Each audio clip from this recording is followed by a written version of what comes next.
friends, welcome to Slo's Kitchen. குழந்தைங்க ஸ்கூல்ல இருந்து வந்தவுடன் ஈவினிங் டைம்ல ஸ்நாக்ஸ் கேட்பாங்க. உடனே நம்மளுக்கு சட்டுன்னு நினைவுக்கு வர்றது பஜ்ஜியும் போண்டாவும் மட்டும்தாங்க.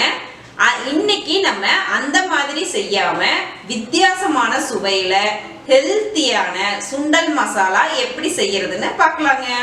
நான் ஆல்ரெடி வெள்ளை சுண்டலை ஊற வச்சு எடுத்து வச்சிருக்கேங்க. நான் எப்படி ஊற வச்சுக்கிட்டேன் அப்படின்னா, இந்த டீ குடிக்கிற டம்ளர்ல 1 டம்ளர் அளவுக்கு வெள்ளை சுண்டலை அளந்து எடுத்துட்டு தண்ணியில 2 to 3 டைம் நல்லா கழுவி எடுத்துட்டு தேவையான அளவு தண்ணி ஊத்திட்டு நைட்டே ஊற வச்சு எடுத்து வச்சிருக்கீங்க.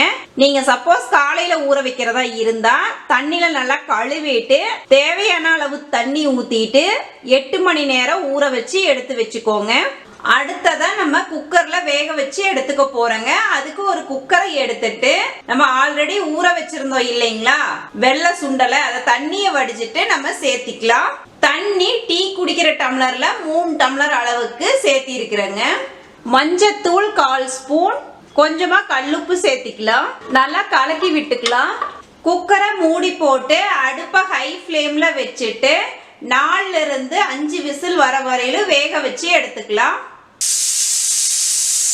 இப்ப 5 விசில் வந்துருச்சு. அடுப்பை ஆஃப் பண்ணிட்டு விசில் இறங்க வரையில வெயிட் பண்ணலாம்.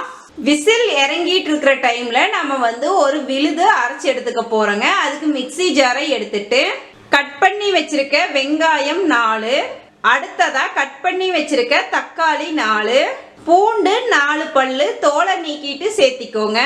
தோலை சீவிட்டு எடுத்து வச்சிருக்க இஞ்சி 1 துண்டு, இதை இந்த மாதிரி கட் பண்ணிட்டு சேர்த்திக்கோங்க, இல்லைன்னா மிக்சியில அரைப்படாம போயிடும்.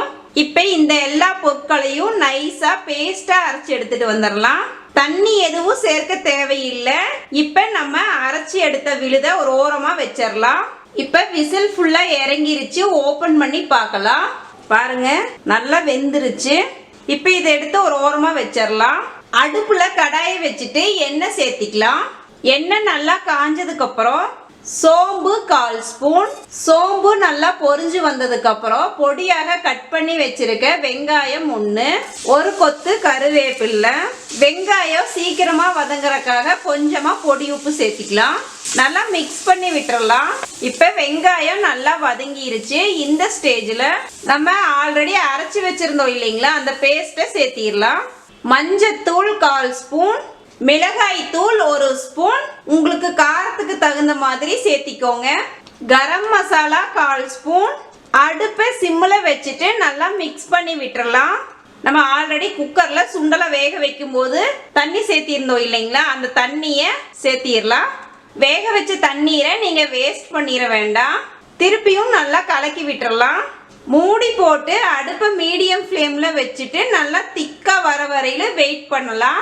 இடையில அப்பப்போ ஓபன் பண்ணி நல்லா கிளறி விட்டுக்கோங்க. அடியில பிடிக்காம பாத்துக்கோங்க. இப்ப ஓபன் பண்ணி பார்க்கலாம். பாருங்க, நல்லா திக்காயிருச்சு. இந்த ஸ்டேஜ்ல நம்ம ஆல்ரெடி வேக வச்சு எடுத்து வச்சிருக்கோம் இல்லைங்களா, அந்த வெள்ளை சுண்டலை சேர்த்திடலாம். திருப்பியும் நல்லா கலக்கி விட்டுட்டு கொஞ்ச நேரம் வேக வச்சுக்கலாம்.